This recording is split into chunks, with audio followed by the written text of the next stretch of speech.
What's the hardest decision a parent could ever make? My 4-year-old daughter Daniela came into the kitchen crying after preschool and said, "Daddy, I don't want to go to school anymore. They keep punching my belly." I immediately knelt down and saw real fear in her eyes. She was holding her belly, and my wife Ruby rushed over as I gently asked Daniela to explain what was happening at school. She said during nap time, someone kept hitting her stomach. It happened almost every day and made her feel sick. When I asked who was doing it, she couldn't say because the room was dark during nap time. The next morning, I met with the preschool director, Mrs. Henderson. She seemed genuinely shocked and promised to investigate immediately. They would have a teacher stationed right next to Daniela during nap time and review all their procedures. But Daniela came home that afternoon still complaining about stomach pain. We took her to see Dr. Weber, who did a thorough examination. He found no bruising or signs of physical trauma. Her abdomen felt normal and blood work came back fine. He suggested it might be anxiety or possibly acid reflux and prescribed some mild medication. But I knew my daughter wasn't making this up. Over the next 2 weeks, the preschool insisted no one was touching Daniela. They'd moved her mat next to the teacher's desk and watched her constantly. But she kept coming home with the same story. Ruby and I were at our wits' end trying to figure out what was happening to our little girl. Ruby suggested installing a baby monitor in Daniela's room. Maybe she was having night terrors or sleep disturbances that she was confusing with school experiences. I agreed because we needed answers. We set up the camera without telling either of the kids about it. The first few nights showed nothing unusual. I started leaving the monitor on during the day too when the kids played upstairs. That's when I began noticing odd behavior from our 7-year-old son, Walker. Walker would go into Daniela's room frequently when she was playing. Sometimes he'd just stand in the doorway watching her. Other times he'd get very close to her and she'd push him away. It seemed like normal sibling behavior, but something about his expression bothered me. 5 days after installing the monitor, I was reviewing footage from the previous night. Around 2 a.m., Walker had entered Daniela's room. He stood by her bed, then reached down and punched her in the stomach. Hard. Daniela curled up in her sleep and whimpered, but didn't wake fully. Walker hit her 2 more times before leaving. I felt sick as I called Ruby over. We watched in shock as I showed her multiple instances of Walker hitting Daniela over the past week. Sometimes at night, sometimes during afternoon naps when we thought both kids were sleeping. Our son had been systematically hurting his sister for weeks. We confronted Walker that morning. He denied it until we showed him the video. Then he just shrugged and said he didn't know why he did it. No remorse, no explanation. Ruby started crying while I tried to understand how we'd missed this. Walker had always been a good kid who did well in school and had friends. We immediately made an appointment with Dr. Roberts, a child psychologist. She met with Walker several times that week. He was cooperative but couldn't explain his behavior. He said sometimes he just felt like he had to hurt Daniela. The compulsion would come over him and he couldn't stop himself. Dr. Roberts recommended keeping the siblings separated and possibly medication. She wanted to rule out any neurological issues with brain scans. We implemented strict supervision and door alarms. Walker seemed to understand he'd done wrong, but we caught him trying to sneak into Daniela's room twice more. During this stressful time, I was going through the monitor footage, obsessively looking for patterns. That's when I noticed something odd in recordings from several weeks ago. Our cat Pepper appeared in some of the daytime footage in Walker's room. We'd assumed she ran away 2 months ago when she disappeared. I watched Walker playing with Pepper normally at first, but then in footage from early March I saw him picking her up roughly. In another clip, he was pulling her tail while she tried to get away. The last footage of Pepper showed Walker carrying her into his closet. She never appeared on camera again after that. My hands were shaking as I went up to Walker's room. He was at school, and Ruby had taken Daniela to a playdate. I opened his closet and started moving boxes and toys. Behind his sports equipment, I found a small cardboard box sealed with tape. The smell hit me before I even opened it. Inside was Pepper's collar and what remained of her body wrapped in a towel. She'd been dead for weeks based on the condition. I stumbled backward, feeling like I might vomit. Our 7-year-old son had killed our family cat and hidden her in his closet, and we'd had no idea. I called Ruby immediately and told her to keep Daniela away from the house. Then I called Dr. Roberts with this discovery. She said to call the police and not touch anything else. This went beyond normal childhood behavioral issues. Walker had shown calculated violence toward animals, which often escalated to humans. When Walker came home from school, I was waiting with 2 police officers and a social worker. He saw them, and his face went completely blank. No surprise, no fear, just empty. As they explained why they were there, he tilted his head and looked directly at me. "Did you find the other box too?" My eyes went wide. Detective Williams stepped forward immediately and put his hand on Walker's shoulder, while Ms. Garcia pulled out her phone and started making calls. The detective told Walker to stay right where he was, and then looked at the other officer who nodded and headed straight upstairs. I stood there frozen, my brain trying to process what my 7-year-old had just said about another box. Walker sat down on the couch and started swinging his feet back and forth, watching all of us move around him with that same empty look on his face. The detective asked him where the other box was, but Walker just tilted his head and said he forgot, like he was talking about a misplaced toy. Missy Garcia finished her call and told me they needed to treat Walker's room as a potential crime scene and that nobody should go in there until they finished searching. I watched the officers put on gloves and head upstairs while Walker picked at a loose thread on the couch cushion, completely calm like this was just another normal afternoon. They started going through everything in his room systematically, pulling out drawers, checking under furniture and bagging items. I could hear them moving things around up there while Walker hummed quietly to himself on the couch. Missy Garcia sat down next to him with a notepad and started asking him questions about school and friends, but his answers were all short and flat. After about 20 minutes, the detective called down for me to come upstairs but to stay in the doorway. When I got there, they had Walker's whole room torn apart with everything spread out on the floor. Under his bed, wrapped in one of Daniela's old pillowcases, they'd found a shoebox that made my stomach turn. Inside were about a dozen of Daniela's hair ties that we thought she'd lost, several of her drawings that had gone missing from the fridge, and a piece of notebook paper covered in Walker's messy handwriting. The detective held it up so I could read it, and I saw it was a list of rules about hitting Daniela, things like not, when mom is home, and only 3 times, and wait 2 days between. My legs felt weak as I realized my son had been planning and tracking his attacks on his little sister, like some kind of sick experiment. Ms. Garcia came upstairs and looked at what they'd found, then immediately got back on her phone with her supervisor. She told them about the evidence and said they needed to implement an emergency safety plan right away because Walker posed an imminent risk to his sister. I heard car doors outside and looked out the window to see Ruby pulling into the driveway with Daniela in the back seat. I ran downstairs and out the front door to meet them before they could come inside. Daniela jumped out of the car excited to tell me about her playdate, but started crying when she saw my face. Ruby asked what was wrong and why there were police cars in our driveway. I told Daniela to go play on her swing set for a minute while I talked to Mommy. Once she was out of earshot, I whispered to Ruby about what they'd found in Walker's room, the box with Daniela's things and the rules he'd written. Her face went white and she grabbed my arm so hard it hurt. She kept shaking her head and saying no over and over while I explained about the police searching his room. Missy Garcia came outside with a folder full of papers and walked over to us while Daniela played on the swings, completely unaware of what was happening. She explained that based on what they'd found and Walker's behavior, they needed to remove him from the home immediately for Daniela's safety.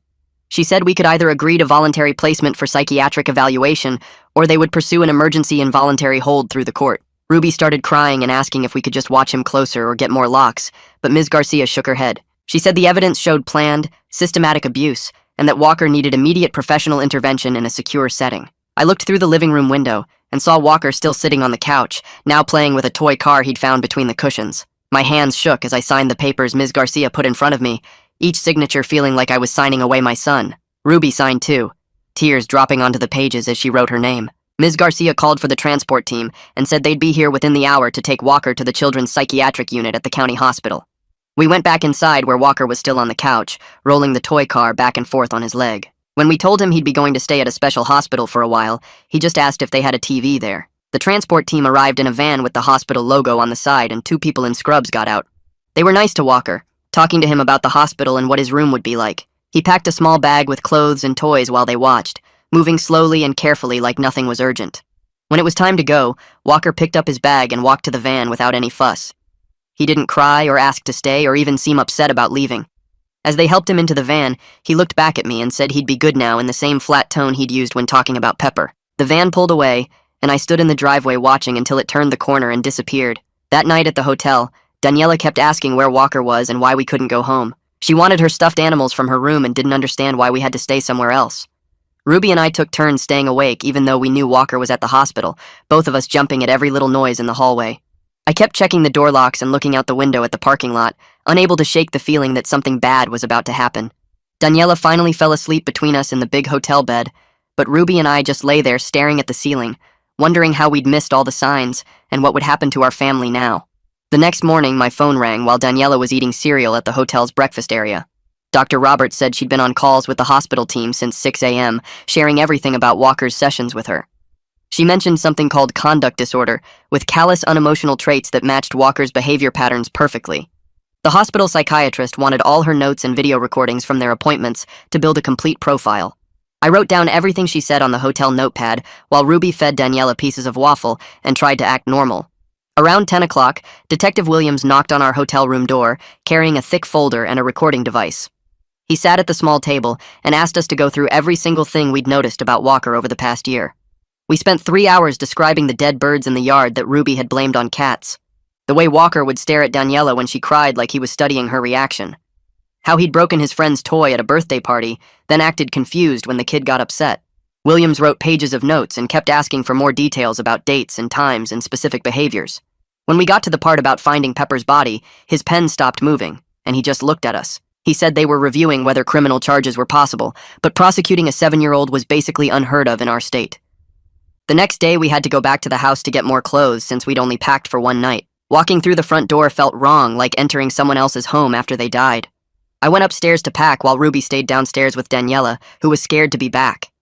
In Daniela's room, I saw things I'd never noticed before, even though I'd been in there hundreds of times. Deep scratches on her doorframe right at Walker's height like he'd been trying to get in when it was locked. Small tears in 3 of her stuffed animals that looked deliberate, not from normal wear. A broken crayon hidden behind her toy box that had been snapped into pieces. I took pictures of everything for the detective, then packed 2 suitcases full of Daniela's things. The psychiatric unit called that afternoon while we were driving back to the hotel. The doctor said Walker was following all their rules perfectly and hadn't caused any problems with staff or other patients. But she was concerned because he showed zero emotional response to being away from his family. Most kids his age would be crying for their parents, or at least asking about them constantly. Walker just wanted to know what time meals were served and if they had video games in the rec room. She said this kind of detachment was extremely unusual, even in children with severe behavioral issues. That night, after Daniela finally fell asleep, Ruby completely broke down in the hotel bathroom. She kept switching between sobbing that Walker was just a little boy who needed help and being terrified of what he might do if he came home. She asked me over and over what we did wrong and how we could have raised someone capable of hurting his sister and killing our cat. I held her while she cried, but I didn't have any answers because I'd been asking myself the same questions. She said maybe we were too strict, or maybe not strict enough, or maybe we should have noticed sooner. The guilt was eating both of us alive, even though Dr. Roberts kept saying this wasn't our fault. 2 days later, Mrs. Henderson called to check on Daniela and see how our family was doing. She said the whole preschool staff was thinking about us and wanted to help any way they could. They'd have extra counselors on hand whenever Daniela was ready to come back and would work with whatever schedule we needed. She also mentioned that looking back, there had been a few incidents with Walker when he'd attended their summer camp 2 years ago. Nothing major enough to document, but a pattern of him not understanding when he'd hurt other kids' feelings. She wished she'd said something sooner, but it had seemed like normal kid stuff at the time. Dr. Roberts set up a meeting for us with Dr. Finn Dorsey, who specialized in children with severe behavioral problems. His office was in a medical building 40 minutes from the hotel, and the walls were covered with degrees and certifications I'd never heard of. He spent 2 hours reviewing everything we documented about Walker, including the videos from the baby monitor and the police reports. He said we were dealing with something way beyond typical childhood aggression or even standard conduct disorder. Walker's systematic abuse of Daniela combined with his complete lack of remorse suggested something much more serious. He explained that some children are born with neurological differences that affect how their brains process empathy and impulse control. These kids could learn to follow rules through consequences, but they'd never actually feel bad about hurting others the way normal people do. Walker's calculated behavior and ability to hide it for so long showed a level of planning that was extremely concerning in someone so young. 3 days later, we had our first supervised visit with Walker at the hospital. The visit room had toys and books, but also cameras in every corner, and a staff member who stayed the whole time. Walker walked in wearing hospital pajamas and immediately asked when he could come home, like he was asking about the weather. When I explained he needed to get better first, and the doctors were helping him learn to be safe, he just nodded and asked if I'd brought his Nintendo Switch. He didn't ask about Daniela or Ruby, or even seem to notice that his mom had been crying. The therapist tried to get him to talk about his feelings, but he just kept asking about video games and when he could have his regular clothes back. After the visit, the neurologist wanted to run brain scans to rule out any tumors or lesions that might explain Walker's behavior. We spent 6 hours at the hospital while Walker got MRIs and EEGs and other tests I couldn't pronounce. He laid perfectly still in the machines without complaining, which the tech said was unusual for kids his age. Most 7-year-olds needed sedation, or at least constant reassurance, but Walker just followed instructions like a tiny robot. The whole time I kept hoping they'd find something wrong that could be fixed with surgery or medication, but deep down I knew we weren't going to get that kind of simple answer. The results came back 2 days later, and Dr. Dorsey called us in to review them together. Every single scan showed a normal 7-year-old brain with no tumors or lesions or anything that could explain Walker's behavior. Dr. Dorsey pulled up the images on his computer screen and pointed to different areas while explaining that kids like Walker had differences in how their brains worked, not how they looked. The parts that controlled empathy and impulse control functioned differently, even though they appeared normal on scans. He said this was typical for children with these kinds of behavioral issues and meant we were dealing with something that couldn't be fixed with surgery or simple medication. That night, Daniela woke up screaming 3 times, and when I went to comfort her, she was soaking wet from wetting the bed again. She hadn't had accidents in over a year, but now it was happening every night since Walker had been taken to the hospital. During the day, she'd flinch whenever Ruby or I moved too fast near her, and she started hiding behind furniture when anyone came to the door. My little girl, who used to run up and hug everyone, was now scared of her own shadow. Ms. Garcia saw how Daniela was struggling and made some calls to find someone who specialized in helping young kids process trauma. She got us an appointment with Natalie Stein, who worked specifically with preschool-aged victims of abuse. The first session was at Natalie's office, which looked more like a playroom than a therapy space with dolls and toys everywhere. Daniela spent the whole hour just playing with a dollhouse, while Natalie sat on the floor nearby, not pushing her to talk but just being present and safe. Meanwhile, the insurance company started making things difficult about keeping Walker in the psychiatric unit. They sent a letter saying that since he was stable and following rules in the controlled environment, he didn't meet their criteria for continued inpatient coverage. Ms. Garcia had to file emergency paperwork and get letters from 3 different doctors explaining that Walker was only safe because of the locked unit and constant supervision. She spent hours on the phone arguing with insurance representatives who'd never met Walker, but thought they knew better than his doctors. Detective Williams called that afternoon to update us on their investigation of Walker's room. They'd found a notebook hidden under his mattress filled with drawings of hurt animals and stick figures in various states of distress. There was also a list of kids from his class with check marks next to 5 names. When I asked what the checks meant, Williams just said they were still investigating, but suggested we might want to notify those families' parents.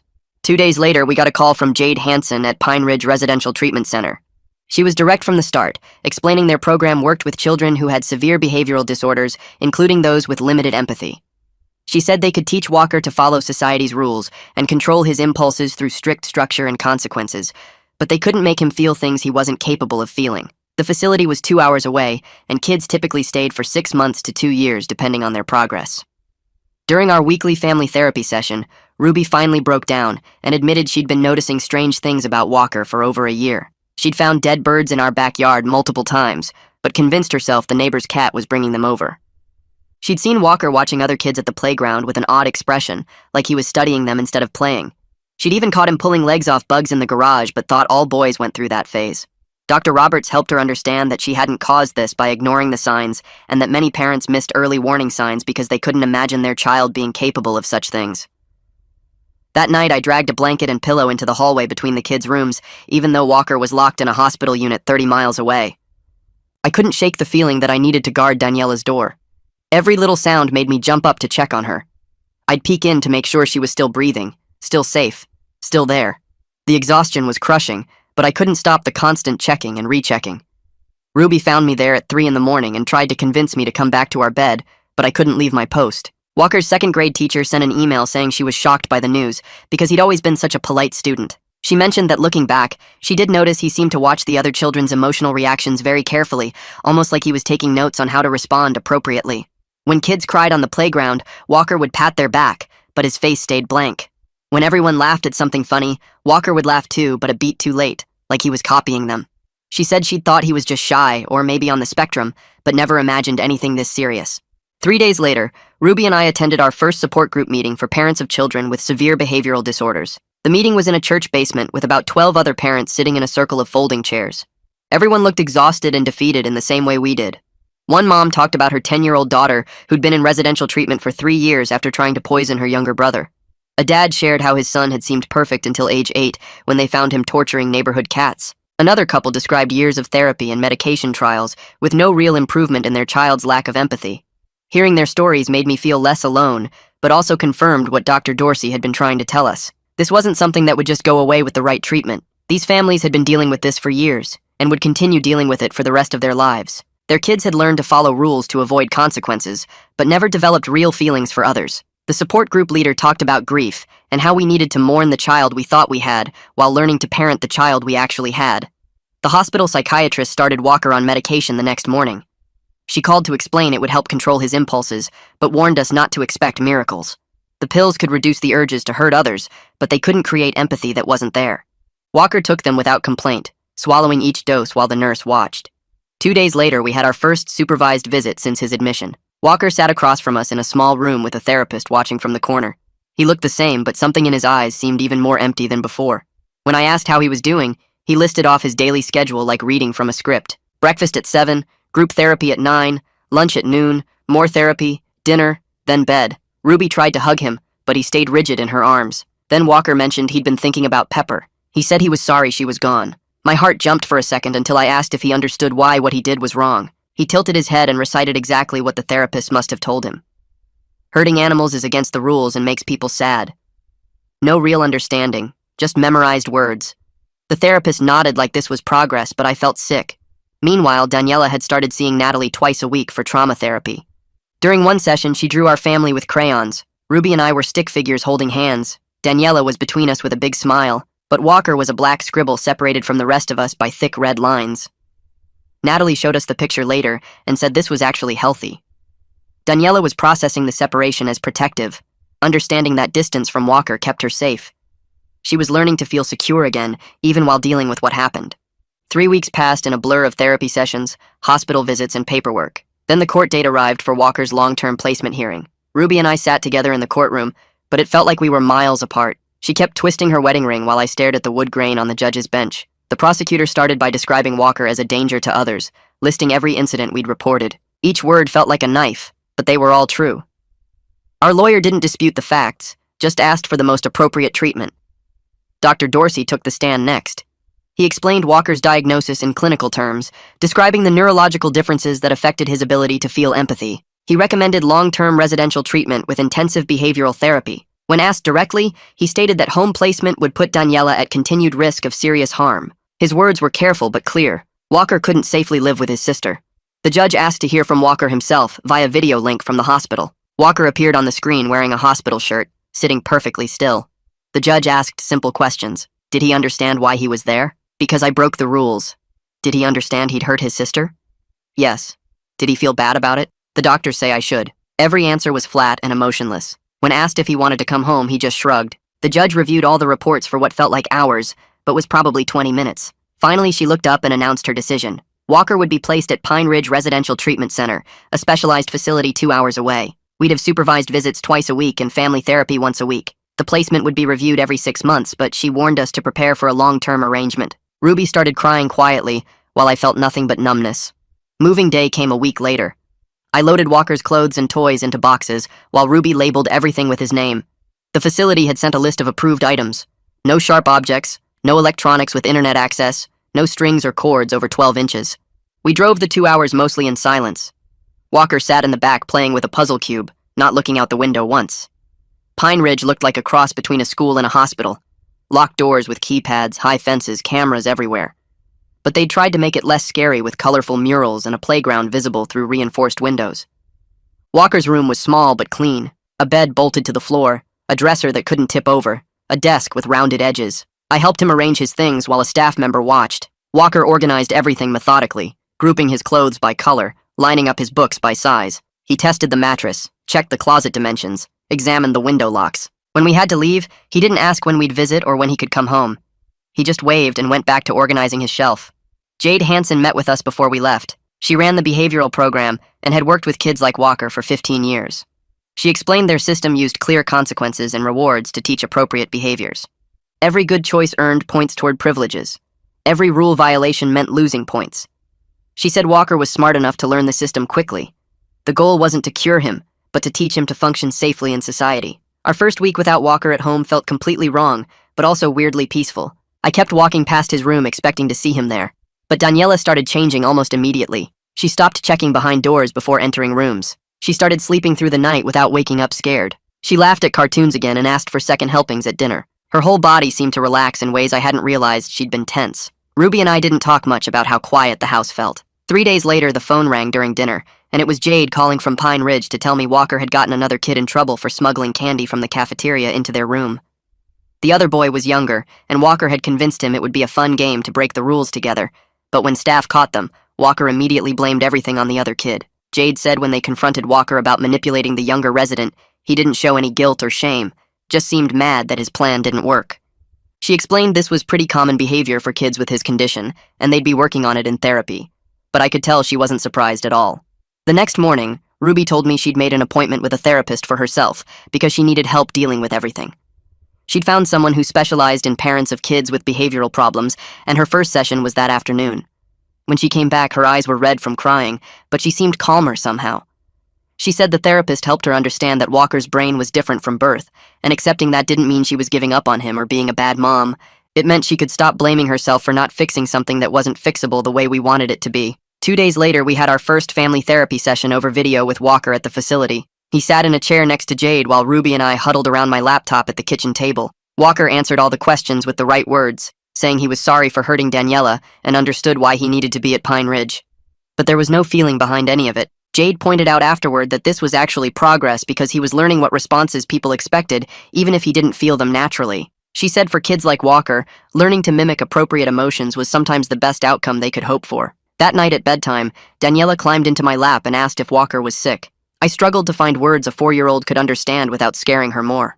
After a few tries, we settled on telling her that Walker's brain worked differently, and he needed special help to learn how to be safe with other people. She seemed to accept this and asked if he would get better. I told her the doctors were helping him learn, but avoided making promises I couldn't keep. 3 weeks after Walker arrived at Pine Ridge, Jade called to say he'd earned his first privilege for following all the rules consistently. He got an extra 30 minutes of computer time each day for educational games. She said he seemed pleased when they told him, but it was hard to tell if he was actually happy or just recognized he'd achieved a goal he'd been working toward. The whole conversation made me realize how much we analyzed every tiny reaction from Walker now, looking for signs of normal emotion that probably weren't there. That weekend, I was cleaning out Walker's room to turn it into a playroom for Daniela when it hit me hard. I found his Little League trophy from last year and remembered cheering at his games, teaching him to throw a curveball in the backyard. All those normal dad moments I'd looked forward to were gone. I wouldn't teach him to drive or watch him graduate or dance at his wedding. The future I'd pictured for my son had completely disappeared and been replaced with supervised visits and behavior charts. I sat on his bed holding that trophy and let myself feel the grief for the child I thought I had. The next facility report came 2 days later and said Walker was following every single rule perfectly and earning privileges faster than most residents. But they noted something concerning in their observations. He showed zero homesickness and never asked about coming home or when he could see us next. His only interest in family visits was that they were required to earn certain privileges. Other kids cried for their parents or got upset about being away from home, but Walker treated the facility like a puzzle to solve, not a place keeping him from his family. During our next supervised visit, Walker handed me a card he'd made in art therapy. It had a drawing of our family and said, "I love you, Dad," in his neat handwriting. For a second, my heart jumped, thinking maybe he was starting to feel something. But afterward, the art therapist pulled me aside and explained he'd been prompted to make the card as part of the session and had copied what another child wrote on theirs. She said he'd asked if making the card would earn him points toward his next privilege. 3 days later, Daniela started back at her regular preschool with a whole safety plan in place. Mrs. Henderson had assigned her a special buddy teacher who knew about the situation with Walker and would keep extra watch over her. Daniela was nervous that first morning, but came home smiling and talking about playing with her friends again. Seeing her start to be a normal kid again made everything else feel worth it, even though it hurt. That night, Ruby and I sat down with our bank statements and investment accounts to figure out how to pay for Walker's treatment. Insurance covered almost nothing for residential psychiatric care, and Pine Ridge cost more than most people's mortgage each month. We had to sell some stocks we'd been saving for the kids' college funds and cash out part of my 401k early, which meant huge penalties. The financial stress on top of everything else made Ruby cry again, but we didn't have any choice. The psychiatrist at Pine Ridge called me 3 days later, saying Walker had admitted during their session that he still thought about hurting people every single day. He sat in her office describing these thoughts like he was talking about what he ate for breakfast. She wanted to increase his medication dose and add a mood stabilizer that might help with the impulses. I listened to her explain how Walker had drawn pictures of kids getting hurt, and when she asked why he drew them, he just shrugged and said it was what he thought about. The new medication made him tired at first, and the facility said he was sleeping 12 hours a night, but still following all their rules during the day.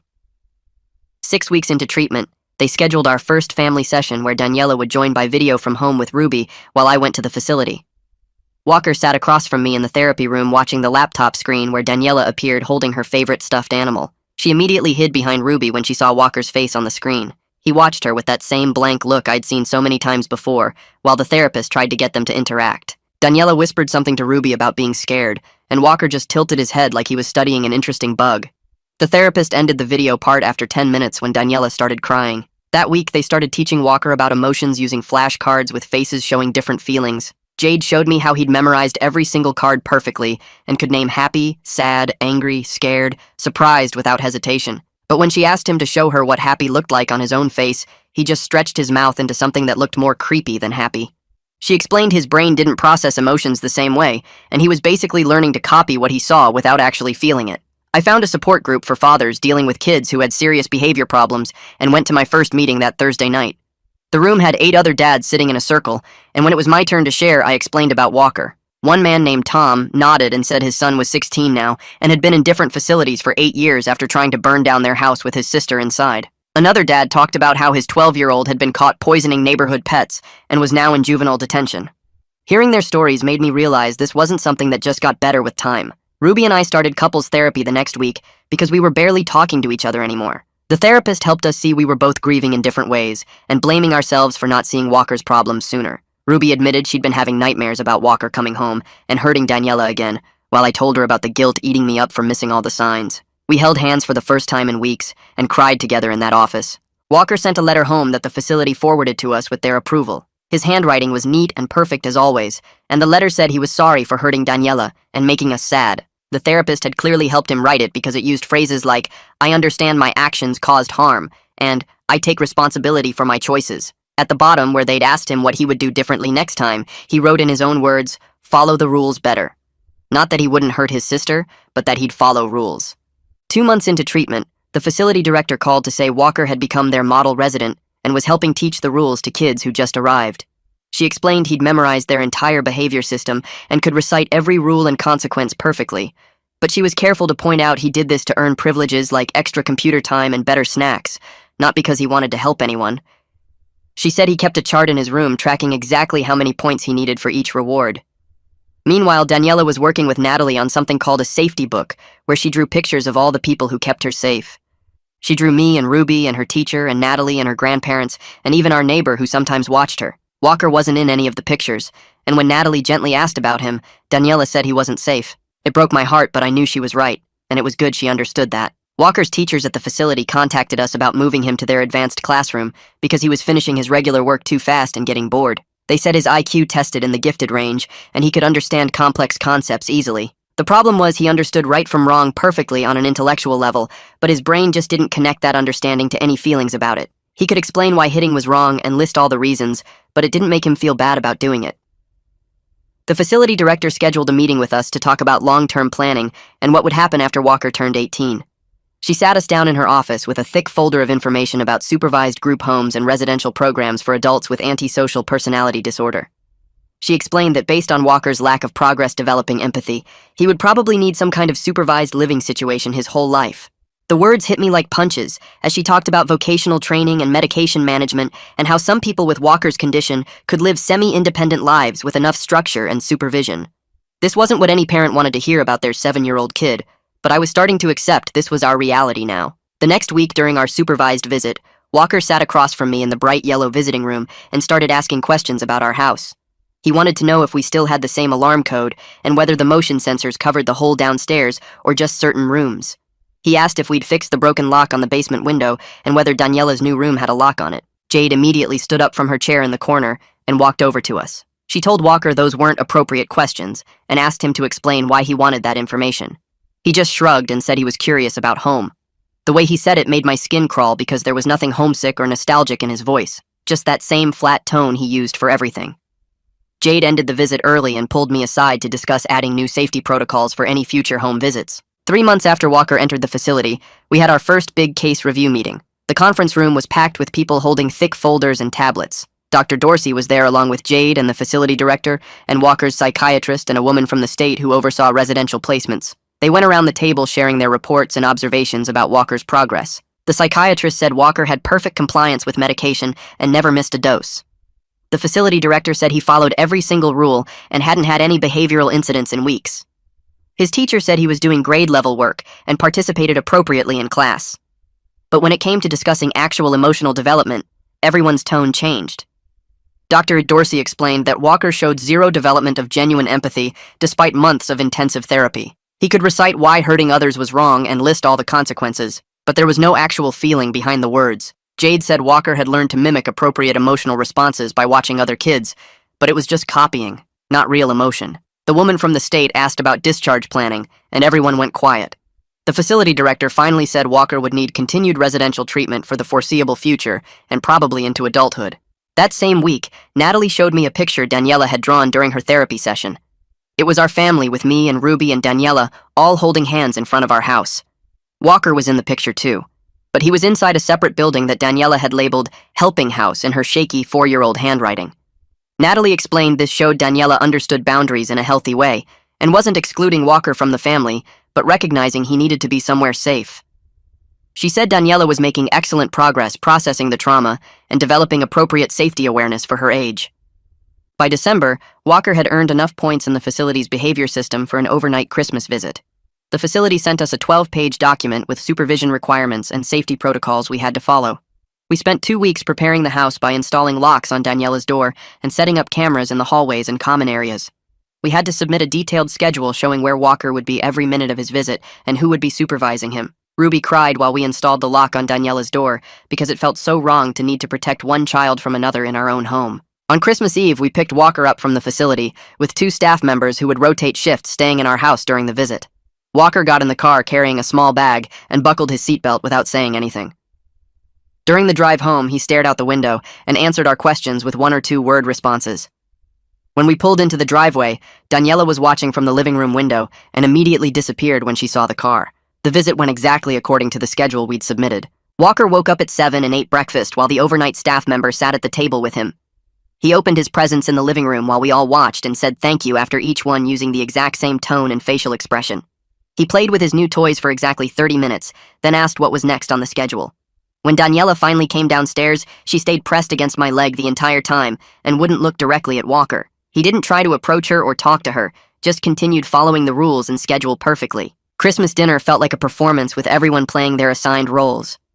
Walker used his napkin appropriately and asked to be excused when he finished eating and went to his room at exactly the scheduled time. There was no joy or warmth or connection, just compliance. The next morning, as we drove Walker back to the facility, he looked at me in the rearview mirror and said following rules at home got him better privileges than breaking them did. He said it completely matter-of-fact like he was explaining a math problem. The staff member in the passenger seat wrote something in her notebook while I gripped the steering wheel and tried not to show how much those words disturbed me. Over the next few weeks, Daniela started changing in ways that made my heart both break and heal at the same time. She started laughing again during cartoons and playing with her toys without constantly looking over her shoulder. She made friends at preschool and had her first play date where she actually left my side to play. Her stomach aches completely disappeared, and she stopped flinching when people moved too quickly near her. Watching her bloom back into the happy kid she used to be confirmed we'd made the right choice, even though it meant our family would never look the way we'd imagined. We settled into our new routine of weekly therapy appointments and supervised visits and safety plans and constant documentation. Our kitchen counter had binders full of treatment plans and behavior charts and incident reports. We had emergency numbers posted by every phone and practiced safety drills with Daniela once a month. Our family didn't look anything like what I dreamed about when Ruby and I first got married, but we were finding stability in the structure, and Daniela was safe, and that had to be enough. All right, that's pretty much the whole story. Thanks for hanging out with me. It always feels like catching up with a buddy when I do these. Come back next time if you feel like it.